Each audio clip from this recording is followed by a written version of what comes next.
Michelle, I'm so happy to have you here for the second time. Well, thank you. Thank you for this opportunity again. Oh my goodness. I could not stop talking or thinking and talking about our discussion last time. We promised each other that we were going to do part two. So we are here for part two. Yes. There is so much to discuss that, my head is bursting with thoughts and questions and ideas. Let's get going. Okay. And maybe if it's okay, I'm going to just kind of rehash what we said last time. So you can possibly correct me if I misunderstood what you were saying. So Sounds good. basically, many years back, we learned that you had family dogs, Rottweilers, correct? My husband's family, yeah. And these dogs kept getting sick and kept getting cancer. That's correct. And you started wondering whether there was some sort of connection with them being spayed and neutered. And that's how your research started. And you realized that there was basically very high or serious or severe increase of luteinizing hormone that had nowhere to go because the gonads were gone. So it was latching onto the receptors elsewhere in the tissue and causing inflammation and cancer and all these different problems. And now you have actually proven this in research studies that you have done. And you've been trying to teach veterinarians to That's right. do hormone-sparing sterilization, keeping their gonads, and still preventing them from unwanted pregnancies. And last time when we finished our conversation, you were saying how difficult it was to convince the veterinary community to actually change their mindset and the status quo and start doing some procedures or the procedures that are a little safer or much safer and would actually not lead to all these conditions, which brings me to the first question for you. Okay. It's absolutely overwhelming to think of all the different causes and patients from the past 30 plus years I've been a veterinarian that had inflammatory conditions, joint issues, cruciate ligament tendon issues, skin issues, allergies, dietary issues, cancer. What conditions you have seen being connected to this particular issue, the luteinizing hormone elevation and the inflammatory response? What conditions have you seen are the most common? Or are there any conditions that are not related to this problem? Because it almost seems like everything possibly is related or could be related to luteinizing hormone elevation in spayed and neutered animals. The problems that we've actually taken back to the lab to study have been hypothyroidism, because we know that that happens several fold higher in dogs that have been spayed and neutered than intact dogs, and also being diagnosed in younger dogs than that have been spayed and neutered compared to intact dogs. We've taken that back to the lab and demonstrated that is indeed the case, that LH receptors are on the thyrocytes, and that those receptors are located very close on the cell wall next to the receptors for thyroid stimulating hormone, or TSH. And since both of those receptors use the same cell signaling machinery, namely cyclic AMP, to have the cell do its function, when LH is bound to its receptor, it essentially takes over that second messenger and disables TSH from being able to trigger thyroid hormone production in the cell. You have some in the background. There's some dogs that agree with you. Oh, yeah. I can tell. Sorry about that. No worries. It actually makes it real. I can put them outside if they're being too bad. It makes it real. I leave it up to you. It seems that they want to share the message with you. So let me put him outside, okay? I'll be right back. Okay. No worries. They love to talk. I'll show you who the big talker was. My goodness. All right, he's going to move on. Did you know I grew up with dachshunds, actually? My dad loved them. I'm so sorry about that. He was perfectly quiet when I sat down, and then of course he hears my voice in the other room. And do you think he wants to come in? Do you think that he wants to come in and be with you? I think that he would be a distraction.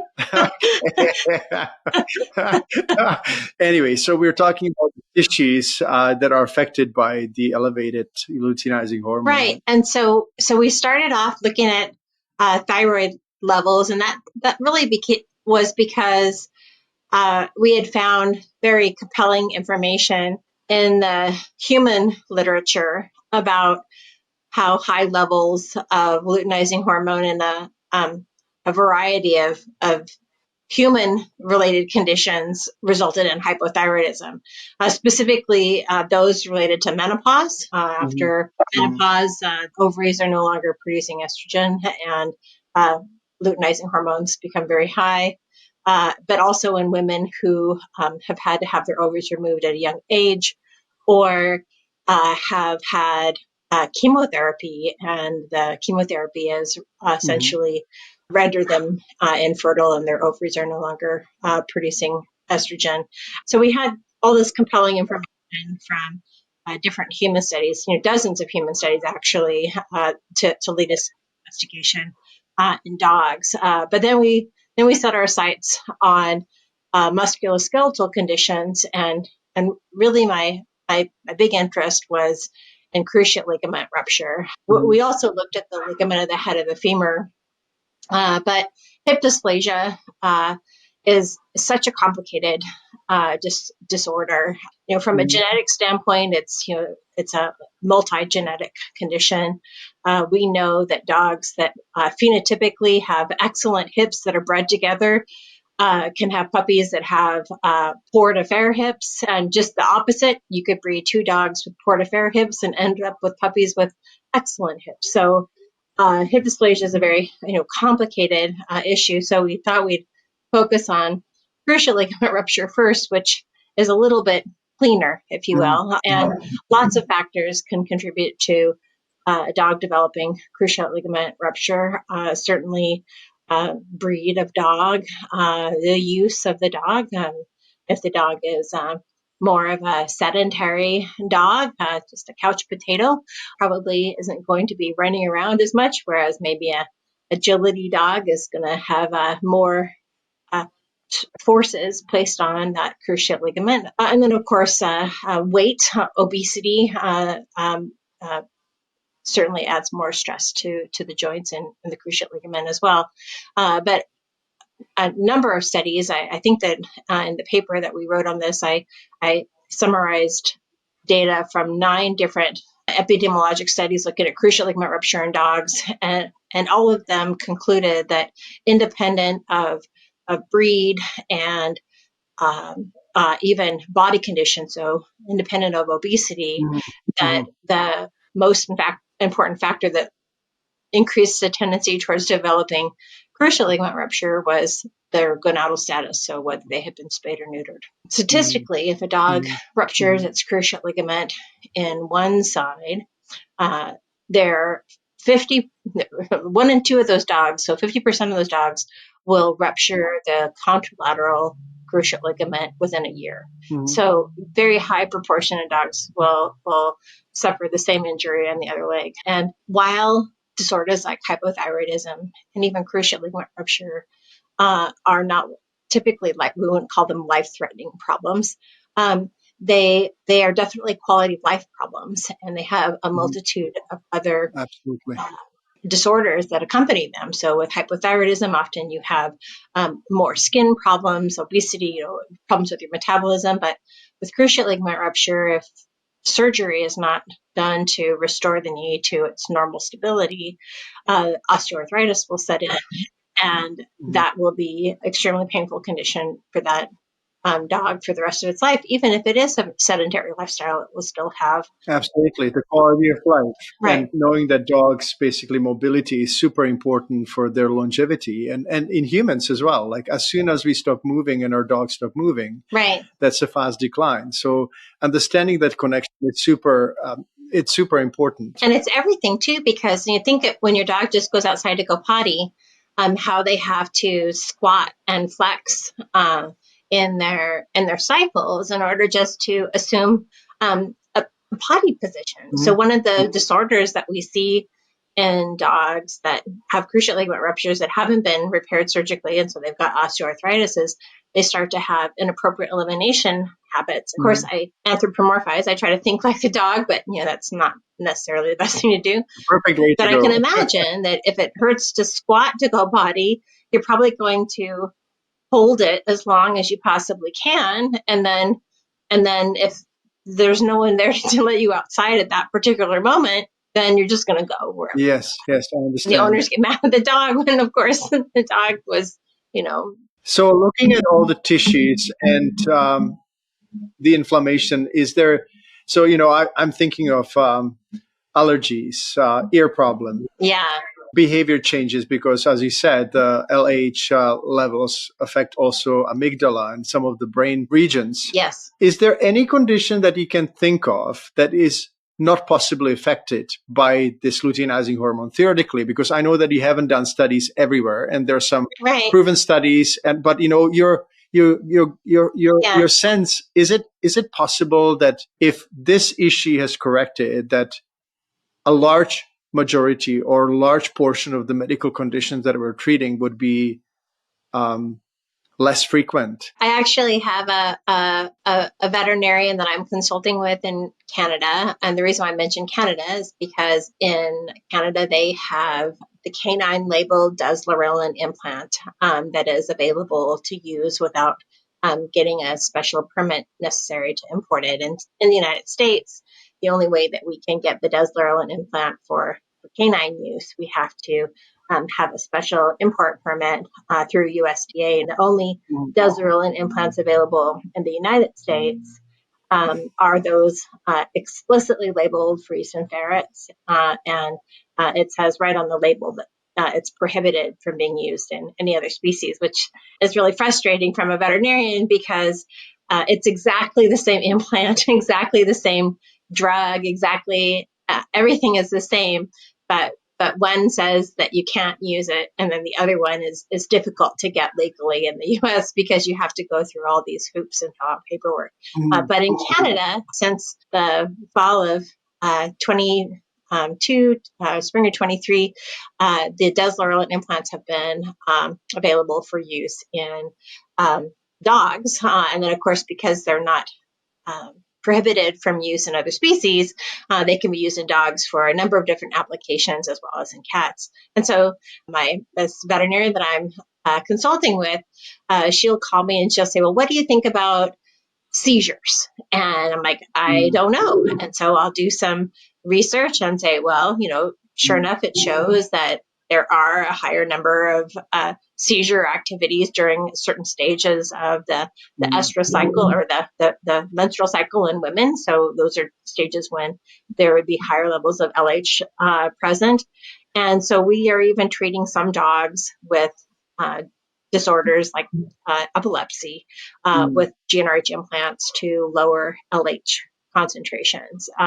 But she herself had a dog that was getting a cytopoint injection every 2 to 3 months to control atopy. And she put a Deslorelin implant in her own dog, and it's been over 6 months now, and the dog has not needed any cytopoint to control its itching.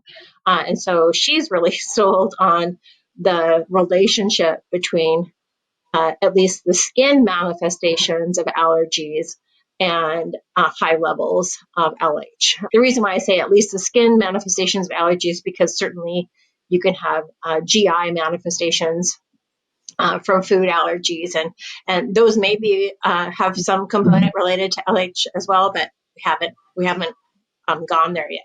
But your question for me is there any condition possible?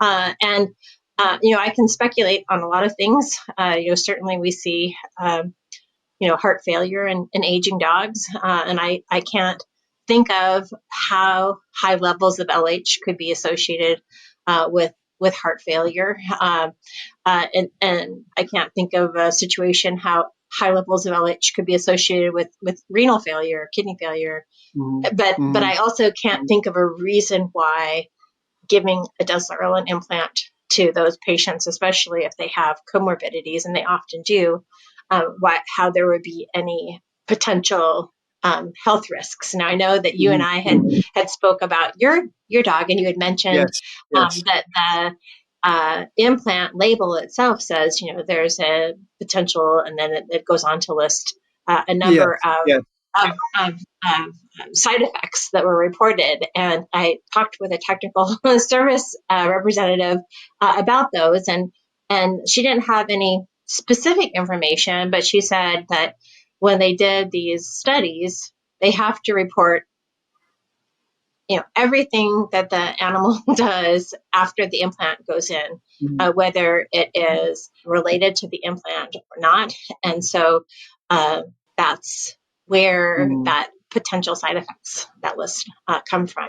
In my experience, I haven't seen any of those potential side effects in sterilized dogs. The two main side effects I've seen used in with implant have been with intact, not spayed and neutered dogs, and with male dogs, when they get the GnRH implant, even though it will eventually render them infertile, they go through a hypersexual phase for maybe 4 to 10 days after the implant goes in. That can be everything from marking on things in the house to mounting things or other dogs, to maybe even some aggressive tendency towards other dogs just during that period of time. So I warn intact dog owners about that possibility, because we want to protect everybody from potentially injury if there is any sort I'm going to backtrack if it's okay, because some of our listeners may have not heard the part one. So I'm just going to repeat what we discussed last time. So basically, we know that ideally we should do hormone-sparing sterilization. But for those dogs who have already been spayed and neutered the traditional conventional way, they have been affected by this problem of elevated luteinizing hormone. And their methods of neutralizing it. For everyone else, and we talked about it last time, but by repeating it, I'm also learning. The hypothalamus basically produces GnRH, gonadotropin releasing hormone, that stimulates the pituitary gland to produce the luteinizing hormone. And we are able to use medication and agonists against the GnRH that basically prevents the formation of the luteinizing hormone. And we basically... The agonist doesn't prevent GnRH so much that it binds to the receptors on the pituitary gland and prevents the release of LH. And that's why we see in male dogs this initial kind of hypersexual stage that will happen because of the initial surge of LH that occurs when the implant goes in. And in female dogs, if they are intact and they are not in heat at the time that the implant goes in, the implant can actually bring them into heat. And we did research using a similar Deslorelin implant back in 2000, where we intentionally used the implant to bring dogs into heat, because for people who breed dogs, one of the most frustrating things about breeding dogs is not knowing when your dog is going to come into heat. They have a very long period of months or maybe even a year or more between each cycle. Yes. If you want to breed to a certain male dog and they're only available during a certain time of the year, or you want to have puppies, but you don't want them to have puppies, over the holidays or something like that, it's hard because inevitably they'll do just what you don't want them to do. And so using this drug to actually induce estrus, induce ovulation, induce a cycle, it is really helpful too. But if you're trying to use it to prevent cyclicity in female dogs, that's a challenge, right? Because the very first thing that will happen is it will induce them to come into heat. And then it'll prevent them from coming into heat for several months later. One of the reasons why I became curious about this whole thing is that after I neutered my dog Pax, he was amazing. He grew up strong and his coat was amazing and everything. And he still is a strong dog, but I could start gradually seeing a tendency for him to get injured, and injured from the activities that he loved, whether it was on the beach and so on. So since the last time, and I've been kind of deliberating over what to do about his injuries, and I tried physical therapy and acupuncture, and obviously he's on good supplements and omegas and all that, but he still had that tendency to injure. So since the last conversation, I just want to say this to everyone else. We got together and we communicated, and I kind of took the leap of putting Pax on Suprelorin pretty much within 24 hours. Like the first 12 hours, he slept like he ran a marathon. And since then, he has not had one single limp. I see that his inflammation all over the body has reduced. He has not. Isn't that amazing? He has been playing and swimming and doing all that stuff. And this is what everybody is saying about this drug too, is how amazing their dogs are afterwards. Oh my goodness, it's such an eye-opening experience. And I, as a person who tries to prevent any medication, most of the time I basically would just say, we can fix this without medication or anything else. I had this 4-year-old dog who did not make sense. Like I just could not really sort it out. Everything that I did in the past didn't work for him. And I knew that there was something else. So I'm very grateful to you to actually give me the guidance and the courage to do this. And now, first, I did not know that Suprelorin was not available in the United States, which is probably one of the things that we really need to work on as a community. Yes, I agree. Second, I know that Dr. Becker has a petition for hormone-sparing sterilization going on, and I will post a little link in this in the comments of this video. Third, if you have a dog, or if someone has a dog that is suspected from having this reaction or response to being spayed and neutered, would you first measure the luteinizing hormone, or is it pretty much given that the issue is there? Would you not do that and go directly in the medication? And the second question, or part of the question, is when we put them on the GnRH agonist that prevents the luteinizing hormone from being released, right? Yes. Would you put them on hormone replacement therapy? Because that's the next step, because these dogs lose muscle mass and they basically are missing these hormones, not just for sexual function. They miss these hormones in the body for other organ and body function. And so what do you do? Well, let me answer the second question first. So for male dogs, I guess it makes sense to supplement them with testosterone or an androgen of some sort. But supplementing female dogs with the androgen often doesn't make sense to us. So using an androgen supplement for dogs, especially when they have considerable muscle atrophy or their metabolism has significantly slowed and there is a real problem with their metabolic state, managing obesity, then we've used both injectable testosterone as well as methyl testosterone orally. One of the biggest problems with testosterone is that because it is an anabolic steroid, it's a controlled substance, of course, abused by humans, and so veterinarians in general have some reluctance to just dispense, especially oral testosterone, to dog owners, because unless they have a very good trust with the owner, they're concerned that it could potentially end up being abused by humans. That's one of the biggest problems with testosterone. There are also some testosterone related conditions in dogs that, of course, we try to manage in intact dogs. We haven't really studied them as well in neuter dogs with testosterone replacement, but that, I would be remiss if I didn't mention that there are some testosterone related adverse conditions that could occur. Prostate enlargement, for example, any other? Yeah, perianal adenomas, perianal adenocarcinomas, probably the more significant, even more than prostatic enlargement or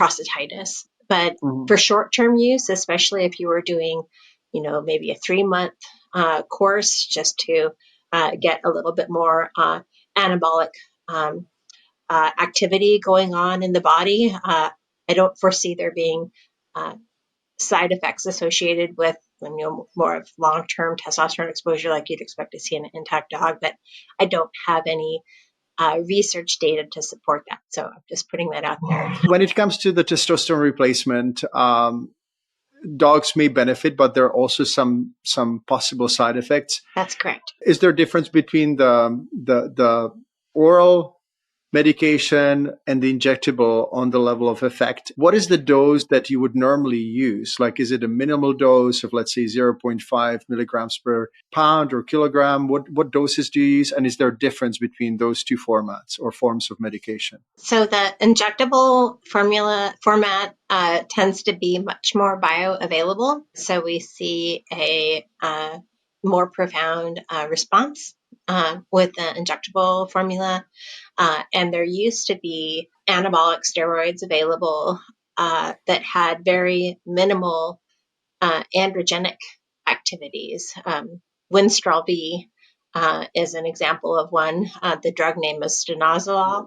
It used to be available for small animal practitioners, and I remember using it right after I graduated on cats with renal failure that had severe muscle loss. That particular drug is no longer available again because of the human abuse issues.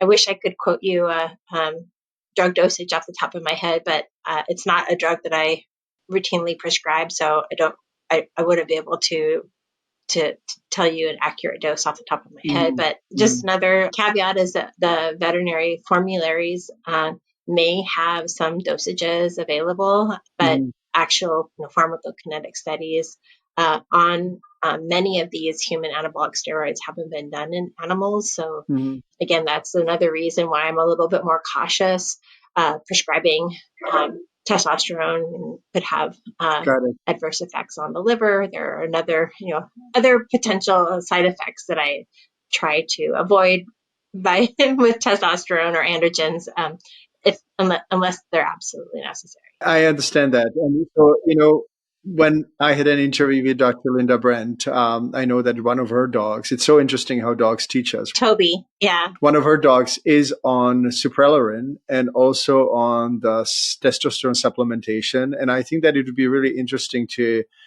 see what the minimal dose to actually get the desired effect would be, right? Like starting really low. So we actually had Toby on testosterone for at least 3 months. It might have been more than that. Linda took not serial blood samples to measure LH from Toby while he was on testosterone, and we were never able to bring LH levels down to even the single digits. Yes.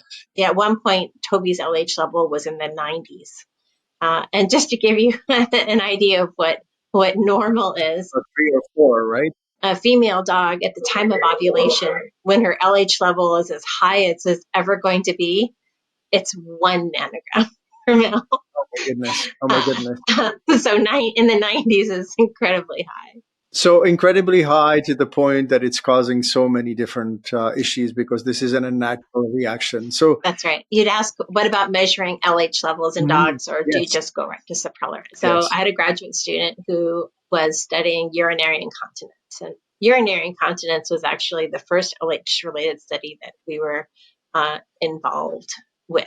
At the time, we were using a GnRH vaccine to lower LH levels because the GnRH vaccine was labeled for use in dogs, and it was available in this country, whereas, of course, Suprelerin wasn't. And so that's what we were using. One of the reviewers of a paper that we had written said, okay, you've measured all the LH levels in these dogs that are incontinent. What about aged match female dogs that are continent? What are their LH levels? And of course, we didn't have that data. So we solicited patients that came in through our teaching hospital that were age-matched continent controls, spayed with the permission of their owners, that were getting blood samples for other reasons to let us use a little bit of their leftover blood to run LH levels on.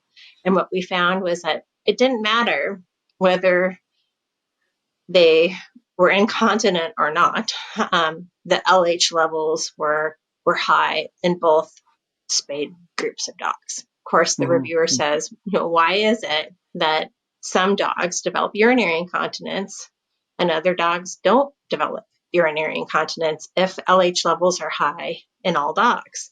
And then that comes back to biology, why some dogs become profoundly overweight after being spayed and neutered, where other dogs don't become as profoundly overweight, why some dogs are more likely to rupture their cruciate ligaments over other dogs. These are all, biological differences between individual dogs, whether they're purebred or mixed breed dogs. And I like to think that biological difference has to do with LH receptor distribution. But we know that after dogs are spayed and neutered and LH levels rise, the number of LH receptors present in the tissues increases. And it increases in both dogs that we see the disease and dogs that we don't see disease. Why do you think is that it suddenly increases in numbers? There are, in most hormone feedback loops,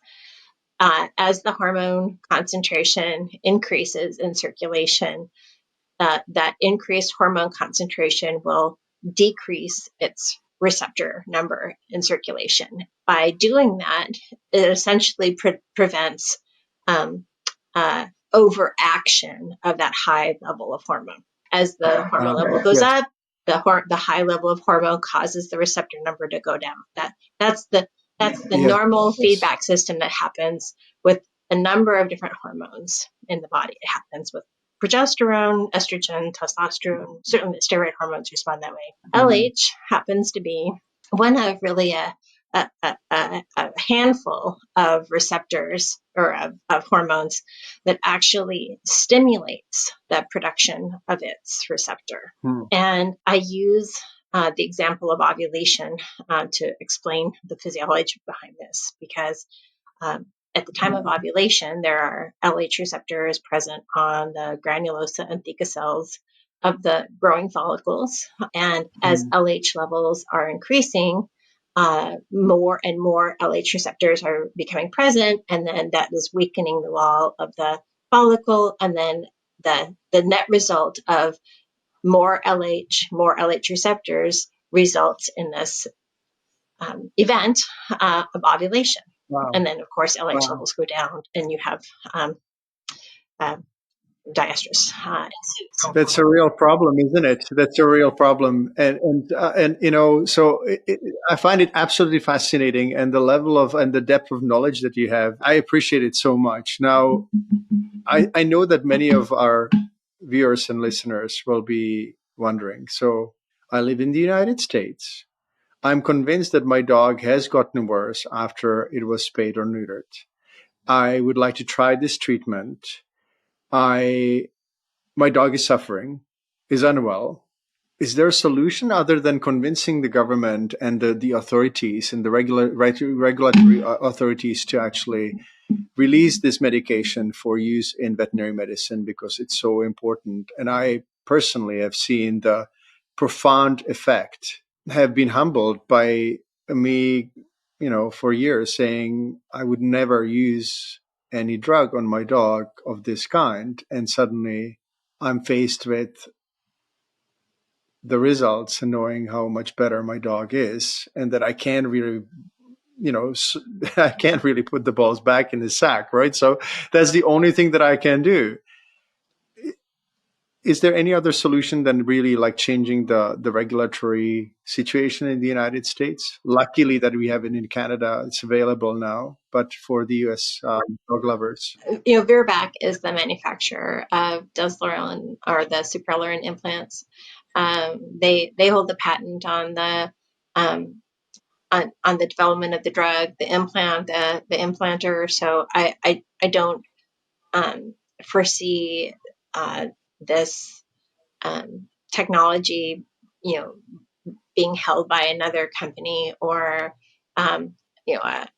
being generic or anything like that. Virbac, even though it's this huge, multinational global pharmaceutical company for both veterinary as well as human pharmaceuticals, each country is essentially its own company. Virbac Canada is a completely different company than Virbac the United States, which is a completely different company than Virbac Mexico, and so on around.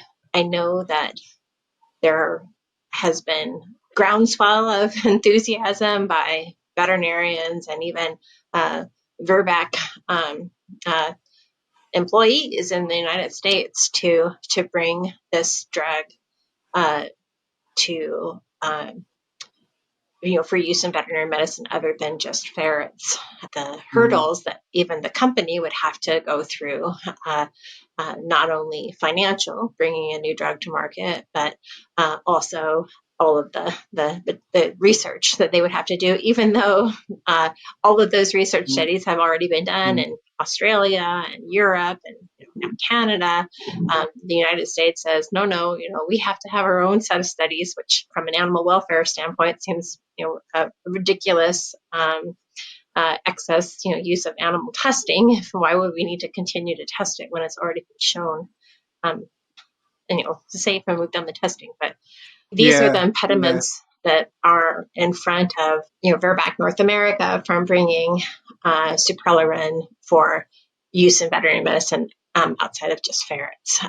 And so for veterinarians wanting to provide Virbac, the Suprelorin implants to dogs, they need to import them into the United States. Traditionally, we've been doing that through Australia, and we get special, like I said, permission through customs to have the implants brought in to the country.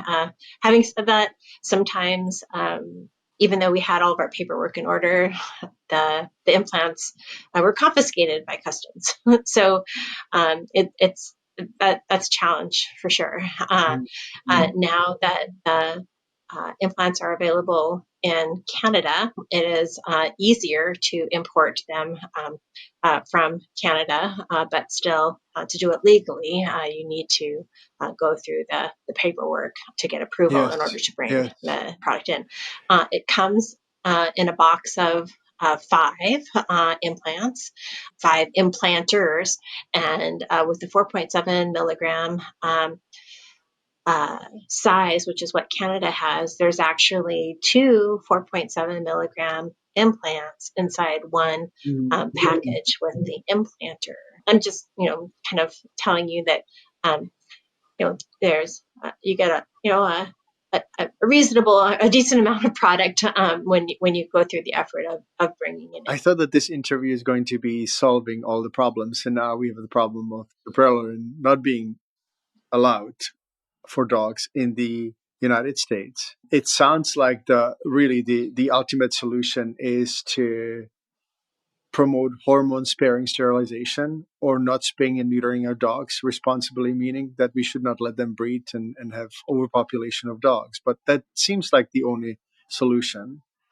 I know that people will have a lot of questions about this, and I'm happy to answer them as much as I can, and I hope that you won't get flooded with emails and phone calls. That's fine. You've been absolutely generous. I'd like to touch upon the behavior changes that you were mentioning and what you've been seeing and noticing, and what people should be kind of like if they can get hands on the treatment, what should they be looking for before they try Suprelorin? I'll just mention like 2 main behavior classifications that we know become more problematic after the dog has been spayed and neutered. First is fear. We think of fear as being a singular behavior, but it's a huge complex of behaviors. Some people will refer to it as timidity, so maybe that's slight fear. The other end of the scale, like aggression, fear-based aggression. But when we talk about fear and fear behaviors, we know based on a number of studies that have shown that we see an increase in fear-related behaviors after a dog has been spayed and neutered. That's comparing them to the same dog before and after, so the dog is serving as its control. When we have used supralerin implants, typically to treat dogs for other problems, whether it's urinary incontinence or because they've had a cruciate ligament rupture in one knee and we're trying to prevent the other knee from developing a cruciate ligament rupture. One of the very frequent responses we get back from people is they seem like the dog they were before they were spayed and neutered. They don't seem as fearful of everything. That fear, like I said, can manifest itself as everything from just being more timid, but all the way, to outward aggression. The aggressive behavior has also been studied in a number of reports, both breed specific, so just in Springer Spaniels, just in German Shepherds, but also in mixed breed dogs. I don't want to describe aggression as its only one behavior as well, because it too is a huge complex of behaviors. But we see an increase in aggression after dogs have been spayed and neutered, especially if dogs are showing aggression at the time they are spayed and neutered. And the reason why I want to draw kind of clarity on that subject is that I often have heard dog owners or veterinarians tell me that particular dog needs to be sterilized because they're acting aggressive. According to the data, that's not that sterilizing them is likely to make them more aggressive, not less aggressive. And whether that has a fear-based component or it comes as a form of anxiety. Anxiety is another huge complex of behavior, but we know that anxiety has also been demonstrated to increase after spaying neutering. And anxiety can be manifested perhaps as fear-based behaviors, maybe it's even aggression as well. Often what we think of are these dogs that when you leave the house because of there's the fear of being left alone, or what we would sometimes call separation anxiety, the dogs become very destructive, vocalize, and neighbors are alerted because a dog is howling or barking so much, or maybe even self-mutilate themselves because they're so anxious. And these anxiety type behaviors are significantly lessened as well following supralerin administration. So not trying to sell this particular implant as the fix-it drug for everything, because these are all complex conditions that dogs can have. But we know that these conditions all are reported to increase in dogs after being spayed and neutered, and we have seen them be reduced in their severity following supralerin treatment when the supralerin is used for some condition unrelated to the behavior. So this is super interesting, and if I could have a light bulb just kind of above my head right now, it would show up right now, because my dog is a service dog, a certified service dog for my sleepwalking. I sleepwalked through Glassdoor when I was about 22, and I almost died. And I lost about 3 liters of blood, which is about 3/4 of a gallon for my American friends. I usually have a service dog that is trained for my sleepwalking, and he's able to grab my hand if I sleepwalk or turn on the lights and all this stuff. So when I started training him, he was not neutered, and we started flying with him. And the first takeoff on the plane, he was on the back, he was completely relaxed and all that stuff. And at certain point, and now I know that it was after he was neutered because I kind of put the dates together, he started being very, very anxious during the flight, especially during takeoff, and for about half an hour to an hour after.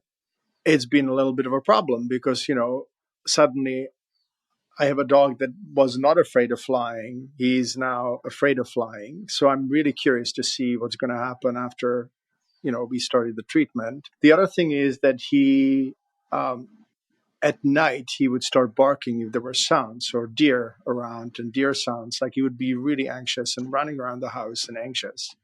Since we put him on the medication, once again, that behavior reduced by 80, 90%, I would say. And he's still in the habitual phase of that behavior, but he's so much more relaxed and almost like relieved that he doesn't need to do that.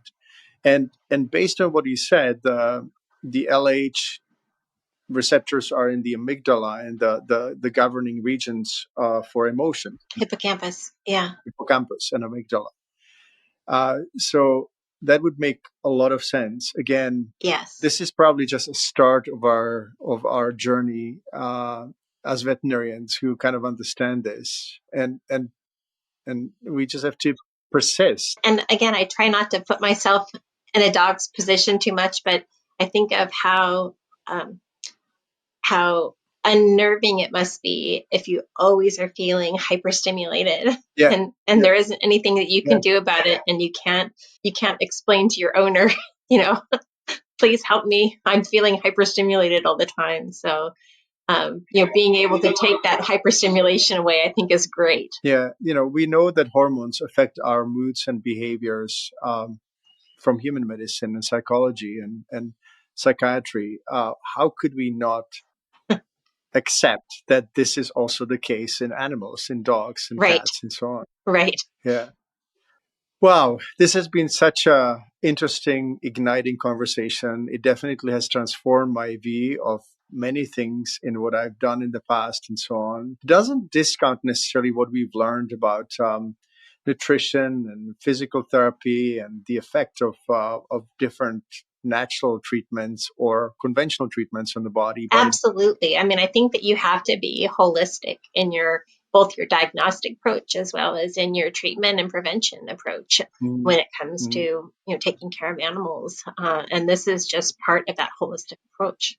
I'm eternally grateful for your time. I can't even say how much I appreciate all you've said, and I suspect that this is not the only time we get together. I hope that we'll see each other soon in person, and maybe we'll record another video and That sounds good. somehow get ourselves organized in making things happen for the dogs around the world, and provide more and more information. So I really look forward to it. Thank you so much. I look forward to it too. Thanks a lot. Take care. Bye bye. Bye.